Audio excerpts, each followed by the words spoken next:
water that's coming out is estimated to be about 8 million litres of water a day. The majority of it is coming out here at LDP5. So if the proposed expansion goes ahead, then the amount of water that would be actually draining would increase. And so from the current about 8 million litres of water a day, it's expected to escalate and peak in 2035 at 27.6 million litres of water a day. This is something that's been observed with longwall mining, which was really only introduced in Australia in the 1960s. The results of the longwall mining are very difficult to predict, and they also can escalate over time. So this is one of my concerns about all the studies we see, that really these are kind of just predictions or guesstimates, and we don't really, the scientists don't have the full, don't have all of the data that could be needed to reliably predict what will happen as a result of the mining. And so there is loss of water from our catchment. There's a decrease in the water that will go into the reservoirs. There's from the surface. There's also an impact on the aquifers, the groundwater underneath, and most of this is actually groundwater. So, I mean, okay, maybe it was never in the dam, but Water New South Wales has pointed out that very clearly that the dewatering or the reduction of pressure in the groundwater is causing water to, is lowering the water table, causing the water to actually, so desiccating the surface. Yeah. And that has a lot of water evaporating, you're getting less rain coming down, you've got higher temperatures, so more evaporation, you've got the water table sinking. It all contributes to soil drying. Absolutely, soil drying, and so there's less water flowing into our ponds. There is also a desiccation of the pristine, beautiful catchment area around our reservoirs. And I think this is just so important now, given these recent fires. We'll see how dry it is up there. This is one of the areas that hasn't burned, and there aren't many of them in New South Wales, and it's just so dry. And it's drying not just like the rest of the state due to less rain, due to drought. It's drying from the bottom because it's being undermined and drained. So it's affecting the vegetation. It affects the watercourses and of course the animals, which don't lose the water that they drink. And a really important thing about this catchment is that there are a number of swamps up here, upland swamps, and they hold water. You might have heard this, and release them in dry times into the creek. So many of the creeks up here would have run even in very dry times because the swamps have been holding the water and then they slowly release them. Well, that is, it interrupts that process. In fact, that's why they've become desiccated. But if they're still good, spongy, squishy swamps, then they're not going to burn. Yeah, and releasing all that carbon dioxide.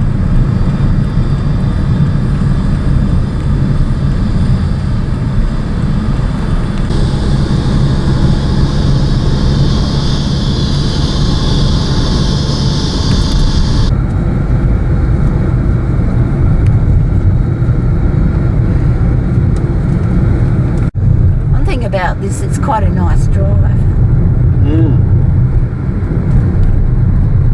I'm not going to go down into the creek because I think it's too hot for me, and I want to be sensible for a change. So it's really encouraging seeing a lot of young people interested in these environmental issues, which I've been interested since I was a young person, fighting to save Kolong Caves out in Unanderra wilderness area and the Boyd Plateau when I was still at uni. So what interests me about Redbank Creek is that it's a really good example of environmental damage that's caused indisputably by longwall coal mining about 400 metres below the surface. Those of you who are silly enough to go for a walk today in this heat will see that the creek is dry. Now, it's been 18 months since I was last up the creek, but I'm pretty confident in that prediction because the longwall mining breaks the ground between the mining operation and the surface in such a way that the ground becomes more permeable, and that allows the surface water and any aquifer water flowing through the ground below the surface to percolate down and escape into the void that's left by the coal mining. That coal mining to continue has to pump the water out from underground, and that's done by Tahmoor Colliery. They pump it through their water treatment plant, which they've spent $20 million on, and it still doesn't work. Can you hear me all right? Yeah. That's easier then, isn't it? Yeah. So the creek is flanked by paddocks off to the side, and then there are little cliffs which have been eroded away, and a creek bed. And the difference between the creek bed and the top of the cliffs might be 20 metres, 30 metres. And what seems to happen is something called upsidence, and you used that word to me the other day, where the thicker ground off to the sides is pushing down on the surface, and that allows the creek bed to pop up because the pressure's transmitted in all directions equally.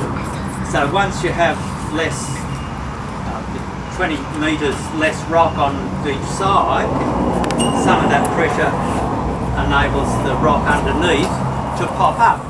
So in the bottom of the creek you've got big rocks that have been there for a long while, and they pop up and they break in the path of least resistance. And if you're human, and perhaps especially if you're Australian, when you've got too much leftover cement, what do you do with it? Well, you wash it down the creek. And because they're tidy Australians, they put a little dam in the creek to get rid of the stuff and try and be useful.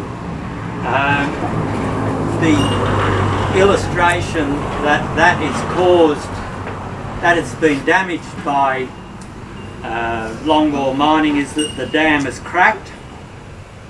I think it was only about 6 millimetres opening when I saw it 18 months ago.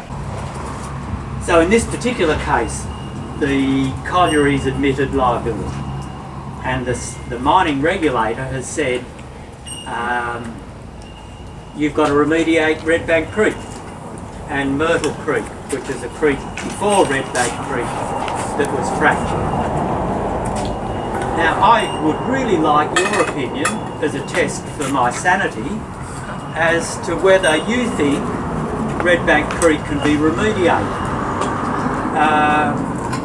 How would you go about remediating a creek that's a rock that's 3 metres long, bridges from one side to the other with a crack in the middle?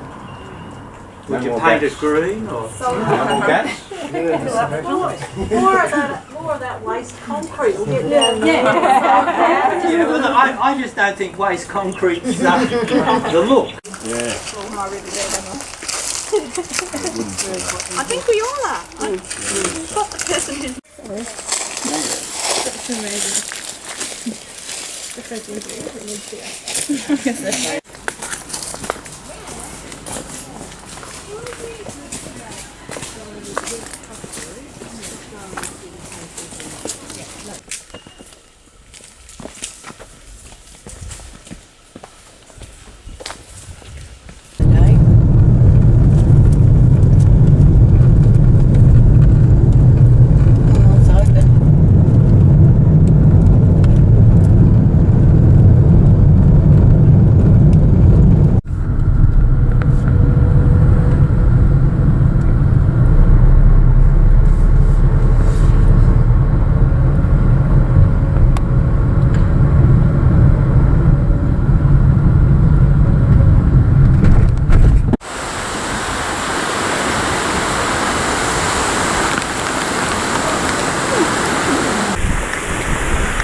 was 1H there.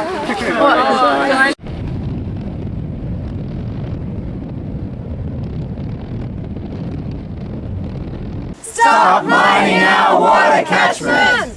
Stop mining our water catchment!